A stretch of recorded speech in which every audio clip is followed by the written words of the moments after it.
Hola, buenas tardes. Mi nombre es Gabriel Flores, estudiante de la licenciatura Educación Física, Recreación y Deporte de la Universidad Minuto de Dios. En la tarde de hoy me encuentro con la profesora Andrea, voy a realizarle unas preguntas. Profe, ¿te presentas, por favor? Claro que sí, Gabriel, mucho gusto. Yo soy la profe Andrea, soy licenciada en Pedagogía Infantil y máster en Necesidades Educativas Especiales y Atención Temprana. Un gusto estar hoy aquí con ustedes. Bueno, pues contigo. Profe, muchísimas gracias. Bueno, las preguntas son sobre unos decretos que tiene el gobierno para la vinculación laboral de los docentes. Ok. Entonces, nuestra primera pregunta es si tú conoces los dos decretos que reglamentan la vinculación laboral para los maestros en el sector público y privado, y en caso de conocerlos, ¿nos podrías indicar cuáles son? Pues Gabriel, mira, yo sé que hay dos decretos, eh, sí, dos decretos de los cuales uno surgió después de que inició FECODE, ¿no? FECODE inició en 1959 más o menos y tenía como una reglamentación no solo generalizada, sino aparte de todo despelotada. Este decreto, que es el 2277, llega como a pulir un poquito esa reglamentación. Sin embargo, sigue siendo algo muy general, ¿sí? Y el otro decreto es el 1278 del 2002, que es como la reforma a ese anterior decreto y el que nos rige ahora, y pues que cambia el tipo de escalafonamiento y de salario para los docentes. Listo, profe. Nuestra siguiente pregunta, con relación al decreto 2277 de 1979, para ti, ¿qué aspectos positivos consideras que tiene el nuevo decreto eh, consignado en el decreto 1278 del 2002? Los aspectos positivos, Sí, o sea, como comparándolos, ¿qué sí, sí, aspectos sí. positivos crees que tiene el nuevo decreto en comparación con el anterior decreto, el del 2277? Pues el 1278 a mí me parece que, pues que enmarca a los docentes en un grupo específico, ¿sí? Que cada docente tiene su denominación, está los docentes como de primera infancia, de básica primaria, de secundaria. Em, Creo que en este ya entra también en educación superior, porque en el antiguo sé que la reglamentación era un poco diferente y no entraba en ese. Creo que en este nuevo sí, y eso pues me parece muy bueno. em, Determina la normatividad de una manera más clara, más específica, la ruta que se tiene que seguir, tanto para tú inscribirte a esas competencias, ese concurso docente que se hace, qué servicios debes prestar, cuáles son las aptitudes que debes tener como docente para prestar ese servicio, y pues que tiene una evaluación docente, ¿sí? Que es algo también muy positivo, no es como antes que era una manera muy general y tú te dedicas a prestar un servicio, a hacer las cosas que hay que hacer por simple reglamentación y punto, sino que aquí te evalúan y eso es una retroalimentación para un docente.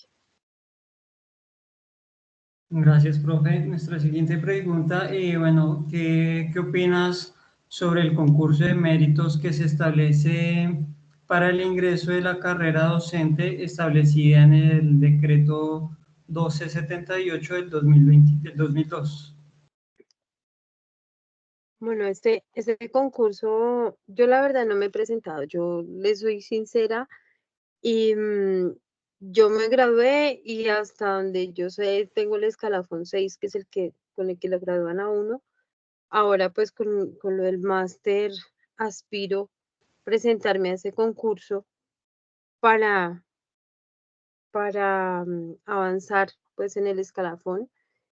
Eh, em, pero pues me parece que es algo que limita mucho también la parte empírica de las personas. Yo creo en el aprendizaje empírico, perdón, y esto lo limita, porque al tener, claro, es una ventaja tener especificado en qué área te vas a desempeñar tú o cada docente según su especialidad, valga la redundancia.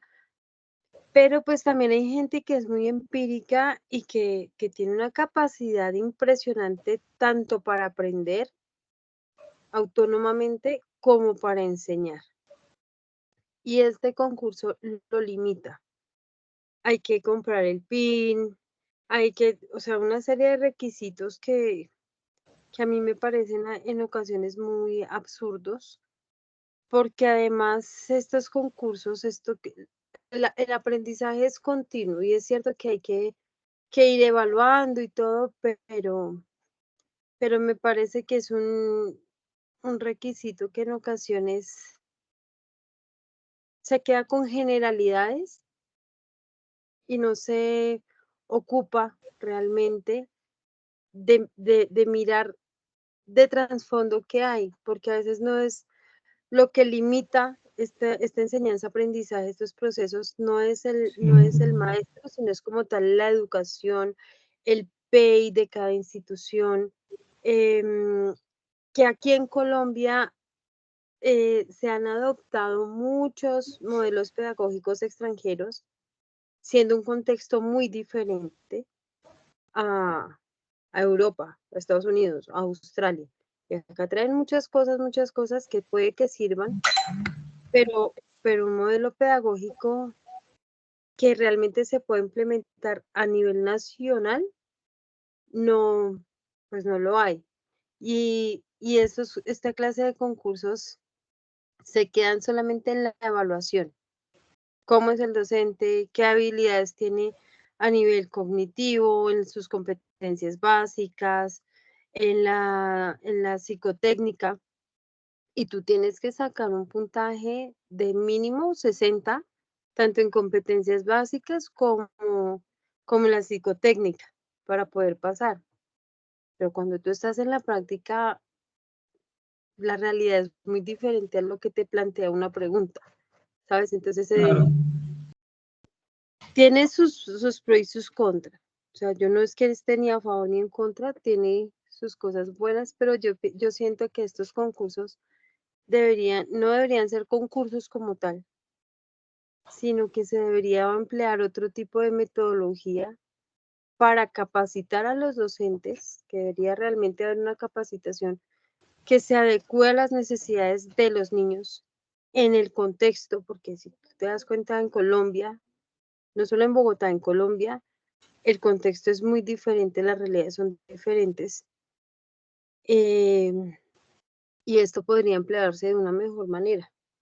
Aparte de todo, en Claro, este porque, concurso, perdón, profe, sobre todo eso que tú dices que las realidades son muy diferentes, no es lo mismo darle clase a un niño de aquí en Bogotá de un estrato bajo a ir a Medellín a dar clase a un estrato más alto o en alguna zona en las rural. etnias, Exactamente, sí. ahora pues también con esto de la inclusión, que tampoco me parece un término adecuado, pero bueno, em, las capacitaciones docentes, ¿sí? O sea, el sistema educativo en Colombia realmente es demasiado bajo, demasiado primitivo, todavía en pleno siglo XXI es muy primitivo.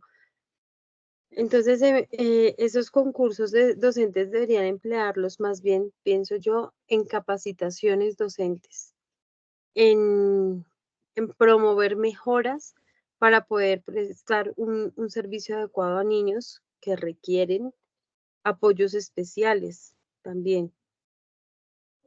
Pero en cuanto al concurso de mérito, o sea, tiene el mismo mérito una persona que ha estudiado la carrera, una carrera, a una persona que es empírica. Sí, Concurso de mérito, si hablamos de méritos, no podemos enfocarnos solamente en que es una carrera como tal. En lo que sí estoy de acuerdo yo es en que quien vaya a prestar este servicio de enseñanza-aprendizaje, sí debe tener conocimientos de pedagogía, de formas de enseñar. sí, a eso que tú dices, en una clase un profesor nos decía, y, o sea, cómo es que un economista, un ingeniero pueda dar clases de matemáticas, pero, pero sobre todo a los de mi carrera, la educación física, eh, o sea, a veces, o sea, no se puede meter nadie más. Sí, o sea, ellos lo hacen sin tener la licenciatura, sin tener como esa carrera, por así decirlo. Decía como, o sea, no pisarnos las mangueras, porque un profesor de matemáticas no puede dar clase de ingeniería. Un profesor de economista, porque no puede ser ingeniero. Sí, o sea, lo que él se refería más era no se metan en lo que no es su carrera. Si no sabemos, no improvisemos. Ni exacto, sí. Pero, pero ahí va también este punto que yo te decía, hay gente empírica, pero lo importante es tener una pedagogía, Ni porque de exacto. nada nos sirve ser un tarrado de sabiduría y tener todos los conocimientos si no sabemos enseñarlos, en especial a población infantil. Sí, lo que tú Sí, dices también, o sea, lo que hablaban con tu profesor es cierto, hay una despedagogización muy grande, que ya no es el pedagogo el que se encarga de una clase, sino pues el que estudió, no sé, secretaría, entonces ese puede dar la clase de ética, el que estudió por allá su ingeniería, pues puede dar la clase de matemáticas, pero realmente puede enseñarlo, realmente tiene esa pedagogía y ese don para enseñar, o simplemente lo hacen pues por tener un trabajo, por devengar un sueldo y sí, exacto. listo. Sí, es verdad. Y bueno, continuando con la entrevista, teniendo en cuenta tu preparación, tu experiencia de trabajo en el área o en la asignatura a la cual te dedicas, ¿crees que es justo lo que estás ganando? Esto no se lo vamos a pasar al colegio donde estés trabajando, tranquila. Igual No, no dijiste el nombre. no importa, igual ellos saben. Mira, yo pienso que en Colombia realmente es muy poca la gente que está conforme con su salario, ¿sabes? A mí me parece muy chistoso ver a veces a estos senadores y congresistas que van y se duermen y cobran 20 y pico, 30 y pico millones o más por ir a estar ahí echados, mientras que hay gente que se la suda completamente y aparte de todo, em, realmente le aporta a la sociedad y no gana ni siquiera un mínimo. Yo personalmente, mira, yo no me dedico a una sola asignatura, yo a ver, sí soy licenciada en pedagogía infantil, pero sea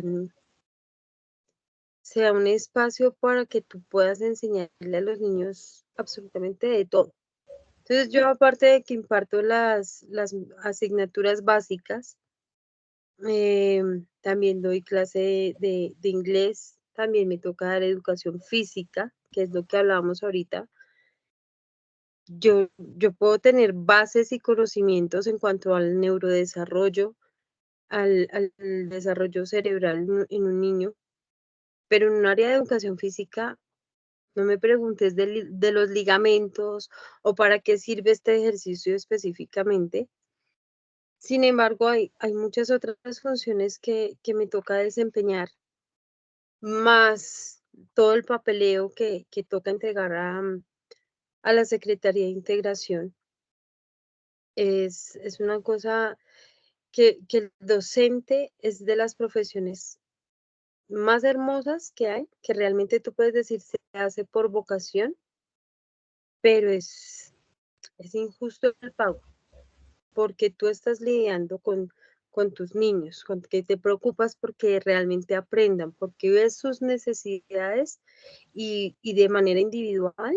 Yo que tengo esa posibilidad de trabajar de manera individual con cada niño, mirar sus necesidades y enfocarme en ellos. Estos profesores que trabajan en el sistema educativo público, que tienen sobrecupos en un salón, no pueden trabajar de la misma manera. Entonces hay una sobrecarga, un exceso laboral, emocional, físico, un desgaste físico y emocional también. Y tu retribución es muy poca. Muy pocas, sí. Ya este nuevo decreto, por ejemplo, no tiene las remuneraciones o ¿cómo se llamaban estos? Los incentivos que se tenían antes. Yo hablaba en una ocasión con una profesora que trabajó muchos años en una institución también pública, decía, cuando el Estado no tenía cómo solventar el sueldo de un docente, le incentivaban y además, o sea, no era solo el incentivo, sino le remuneraban con mercado, con cerveza, De sí, alguna otra manera. de alguna manera le solventaban lo que hacía falta económicamente. Sí. Ahorita los incentivos pues son realmente casi que nulos. Y en la parte privada, que es en la que yo trabajo, es nula. Los incentivos para nosotros son totalmente nulos. La falta de reconocimiento a tu labor docente también es algo que, o sea, no recibes tú como docente mm, algo que te diga, bueno, no me están pagando lo que debería, que además de lo que se habla el nuevo decreto, yo miraba la tabla de, de, de los escalafones y yo, si me presento ahorita con la maestría, debería ganar entre 5 y 6 millones de pesos, más o menos. Y Claro. yo no me estoy ganando, no me lo estás preguntando, pero yo me gano el mínimo. Y tengo mi trabajo, 8 horas diarias, 40 semanales. No tengo, ¿cómo se llama? El subsidio de transporte, por ejemplo. Nos liquidan a 10 meses. Hay muchas cosas pues que en ese caso uno dice, es injusto para todo lo que tú haces y que además tú no estás prestando un servicio temporal. Lo que tú estás dando ahorita como docente va a rendir fruto en esas pequeñas personitas a las que tú les estás acompañando en un proceso de crecimiento personal y cognitivo. Y eso es algo también que se ve no solamente entonces en el sector educativo, porque pues en distintas empresas, independientemente a lo que se dedique, se ve también que a una persona le colocan mucha carga laboral por ahorrarse también el salario de otra persona. Sí, Que eso es ahora que cierto. tú me hablas, eh, es como lo mismo, ¿no? O sea, se quieren ahorrar el salario de un profesor de ciencias, de educación física que decías, y te toca a ti toda esa carga laboral y aparte que también es una responsabilidad porque son niños también ajenos, ¿no? Siempre es un tema complicado ese. Y que tú como docente, aparte de todo, cumples papel de mediador, de psicólogo, em, A veces termina siendo terapista de pareja porque es que tú tienes también que lidiar con los Con los temas papás. familiares, hablar con los papás, hacer talleres de padres. Son diferentes labores que desempeñan, no solamente es pararte ahí y decir, vamos a ver tal tema o vamos a hacer clase de. Es que es saber entrarle, por eso también la importancia de la pedagogía, saber Claro, entrarle al público con el que estás. exactamente. Profe, desde tu punto de vista, ¿qué decreto es mejor? ¿El antiguo decreto o el antiguo decreto que es el 2277 o el nuevo decreto que es el 1278? Yo pienso que para poder ascender, claro, el anterior decreto, el 2277 es, Sí, señora. el 2277 era algo más general, ¿sí? A pesar de que 14 escalafones y que tú pudieras entrar, eh, tendrías que esperar más o menos 1 año, 2 años para la siguiente convocatoria. Y eran 14 escalafones, pero pues se iba moviendo la cosa. Era algo en aspectos más generales, entonces había más posibilidad de poder ascender. Y con el nuevo decreto son menos escalafones, porque son solo 3 escalafones, pero cada escalafón tiene 3 niveles y cada uno tiene 4 escalafones. Sí, señora.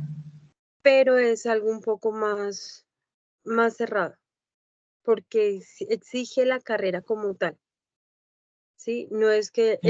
el pepudo de matemáticas va y da la clase como pasaba con el otro, sino que esto cierra esa brecha y te exige, tú vas a dar matemáticas, tienes que ser certificado en matemáticas.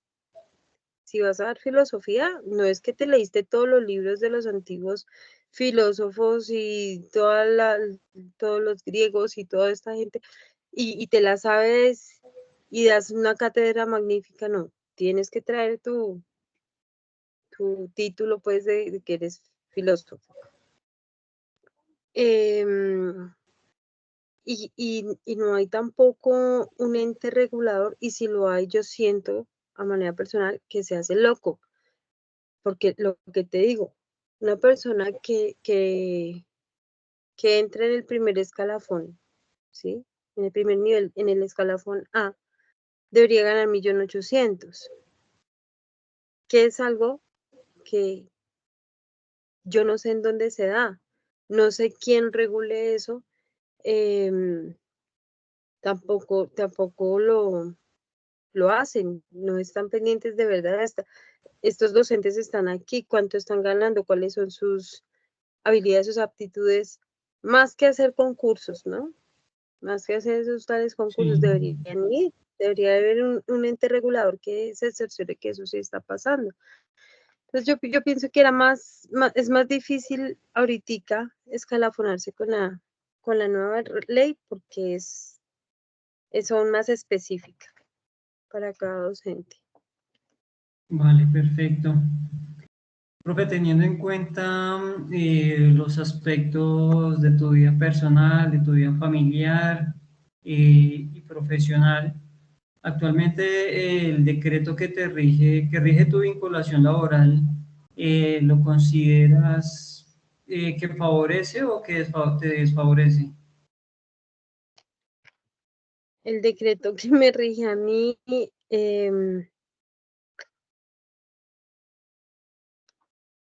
ay, no sabría decirte. O sea, yo siento que me desfavorece en una parte, porque es un régimen que, pues, que me tiene a mí, por ejemplo, en un escalafón 6 y el nivel salarial no es el adecuado. Y que me desfavorece en el sentido de que precisamente lo que hablamos ahorita de la sobrecarga laboral, Sí, me lo deja hacer, porque a pesar de no ser licenciada en ciencias naturales, tengo que dar la materia. A pesar de no ser una licenciada, digamos que en una materia específica, igual tengo que darla. Bueno, eso también va dependiendo de cada institución, ¿no? Pero siento que ese decreto antiguo hace que la carga laboral sea algo que se normaliza, mientras que con el de ahora, aunque tampoco es que se cumpla, sería un poco más rígido, no rígido, sería un poco más exigente en el sentido de que cada uno tuviera su especialidad para hacer una clase. ok, bien. Nuestra última pregunta, profe, en relación al decreto 2277 de 1979, ¿qué aspectos negativos consideras que tiene el nuevo decreto, que es el 1278 del 2002?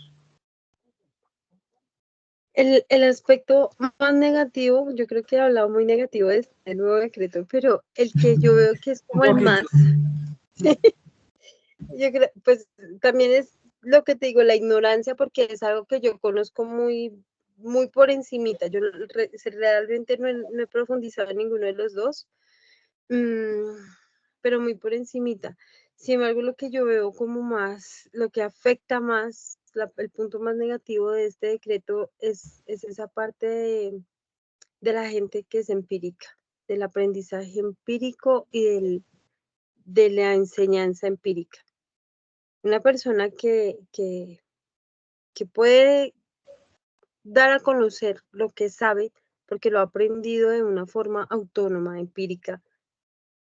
Sí debería capacitarse, claramente que sí, pero yo siento que debería ser tan factible que lo pudieran hacer como se hacía antes, em, a manera general, ¿sí? Sí, Y no como ahora, tiene que ser la carrera, porque hay muchas limitaciones, y hay mucha gente que no puede acceder al sistema de educación, pero sí podrían adquirir un tipo de diplomado o de capacitación que le certifique y le permita como tal dar una clase de algo. Sobre todo que ahorita yo pienso, Gabriel, que los niños y los jóvenes de ahora deberían adquirir más habilidades para la vida que conocimientos conceptuales, ¿sí? sí, Muchas habilidades y gente empírica que sabe de habilidades para la vida hay un montón. Y gente que puede hacerlo y que tiene ese don también para llegarle a las personas. Claro que pues hay una contraparte en eso, pero se puede hacer siempre y cuando haya quien lo regule y quien lo haga cumplir, como deberían hacer cumplir lo de nuestros suelditos. Pero sí hay alguien que regule esos aspectos. No cualquiera se puede meter a un colegio a niños porque pues también hay que mirar antecedentes, hay que mirar, pero se puede hacer. Ese es el punto más negativo, aparte de lo que te decía, no hay alguien que realmente certifique, que garantice que uno, como docente desde su escalafón, reciba económicamente lo que debe recibir, pero que tampoco tenga una carga laboral. Mm, se enfoca muchísimo esto es en el aspecto muy cumplidor de la norma, me vale. parece a mí. Listo, profe. Y bueno, este es el fin de nuestra entrevista. Muchísimas gracias por tu tiempo, por tu ayuda y por este trabajo, esta vocación tan linda también que has elegido con estos niños en este colegio, que me imagino también ha de ser un trabajo pesadito. Entonces, Es muchísimas pesado, gracias, pero es lo profe. máximo. No, gracias a ti, Gabriel. Que te vaya muy bien en tus estudios y tú también ánimo, pues a no, en esta vocación, en esta profesión, es donde uno realmente se da cuenta que la educación es más una vocación Vale, que profe, simplemente muchísimas por gracias. plata. Muchas Vale, gracias, gracias. profe, que estés muy bien. Igualmente, Gabriel.